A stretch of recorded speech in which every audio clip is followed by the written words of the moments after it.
Sim, eu já tive depressão. Na verdade, eu acho que eu sempre fui deprimida, desde a infância. Quando eu comecei a estudar, eu percebi que muitos dos sintomas da depressão eu tinha desde pequena. A minha família é muito simples e tem muitos desafios, né, em toda a sua história.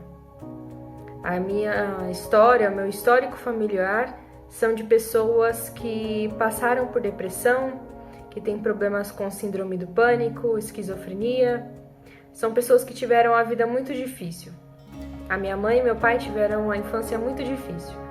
E, consequentemente, foi difícil para eles conseguir cuidar de tantos filhos de uma maneira saudável emocionalmente. Tivemos dificuldades financeiras, muitas dificuldades. Passamos por inúmeras casas.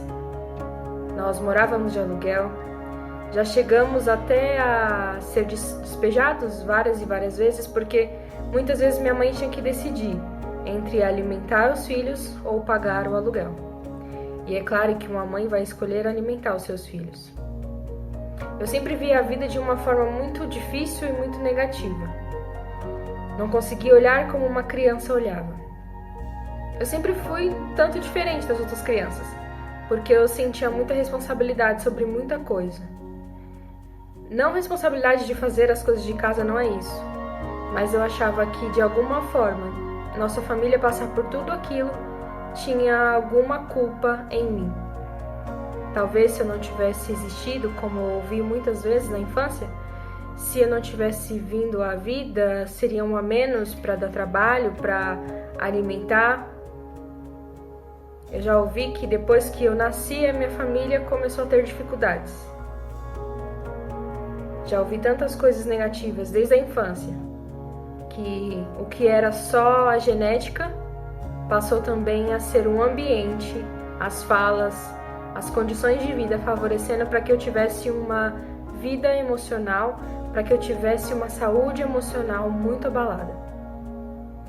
Várias e várias vezes na escola, em casa também, eu ouvia palavras que me deixavam muito para baixo. Bullying, sabe? Tanto em casa como fora de casa.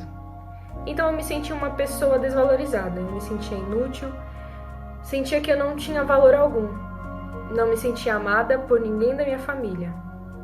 E muitas vezes eu achava que era melhor eu perder a vida, melhor que eu não existisse, do que estar passando por todas aquelas coisas e estar dando trabalho, entre aspas, né, para a família. Quando eu me refiro ao trabalho, eu falo de ter que se preocupar em alimentar uma criança. Esse é o trabalho que eu digo. E aí, durante o meu crescimento, eu vivi deprimida, não tinha amizades na escola, passava muitas humilhações e o que eu mais queria era não existir. A minha adolescência eu passei dentro de casa, sem me relacionar, porque eu não sentia que ninguém gostava de mim e não tinha um porquê alguém gostar de mim também. Nem os próprios de casa eu sentia que gostavam de mim, então por que outra pessoa iria gostar? Já pensei em tirar minha vida e planejei isso. Mas naquele dia, uma voz me disse: se você fizer isso, quem vai cuidar do seu irmão?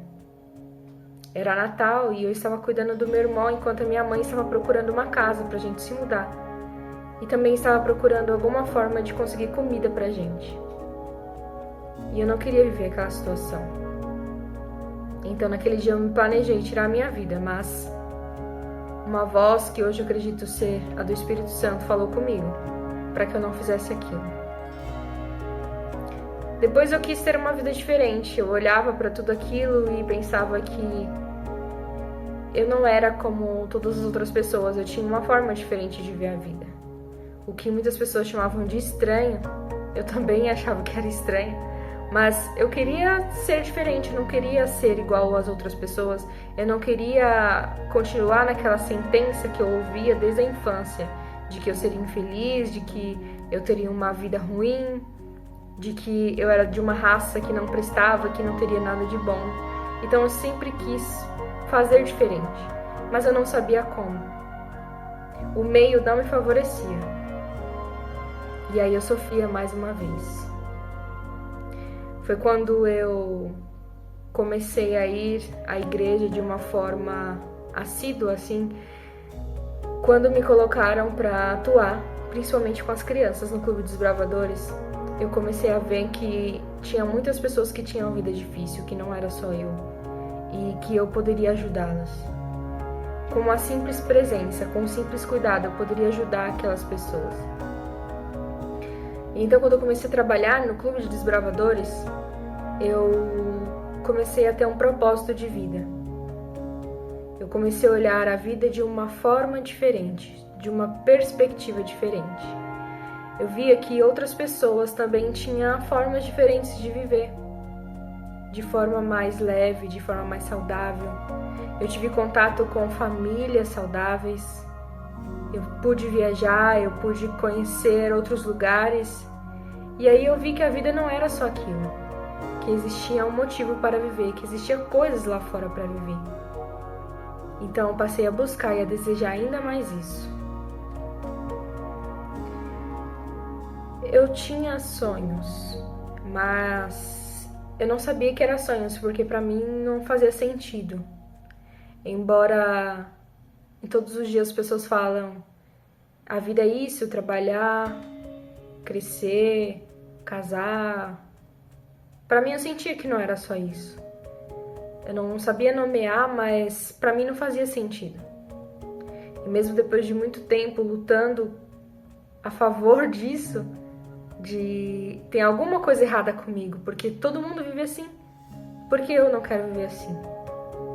Enfim, depois de um tempo eu percebi que na verdade eu não nasci para aquilo, eu nasci para fazer algo diferente. Eu nasci para fazer a diferença também. Até hoje eu ainda estou nesse processo de entender o que realmente eu estou fazendo aqui. Mas hoje, com o meu propósito de vida, hoje com aquilo que eu entendo que Deus quer para mim, eu consigo viver muito melhor. Eu consegui sair da depressão. E eu consigo auxiliar outras pessoas a encontrar esse caminho mais leve.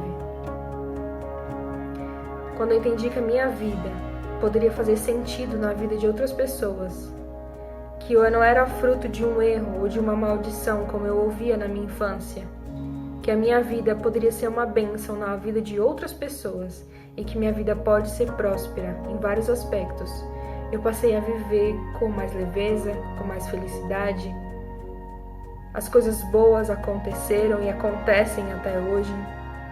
Eu digo que eu sou mimada por Deus porque às vezes eu só penso em algo e as coisas acontecem na minha vida de uma forma bem delicada, mas muito certeira. Nos mínimos detalhes Deus faz as coisas.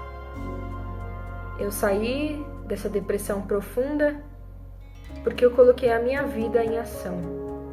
Porque eu comecei a fazer a minha vida ter um propósito. Eu comecei a viver de propósito.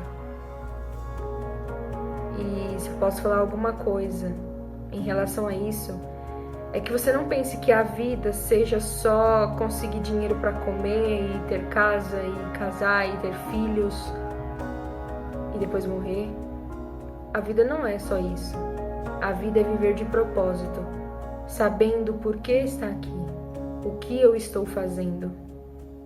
Viver só para isso é pouco diante de tudo aquilo que a gente pode viver. Não são essas coisas que nos trazem felicidade, mas o motivo pelo qual a gente busca essas coisas.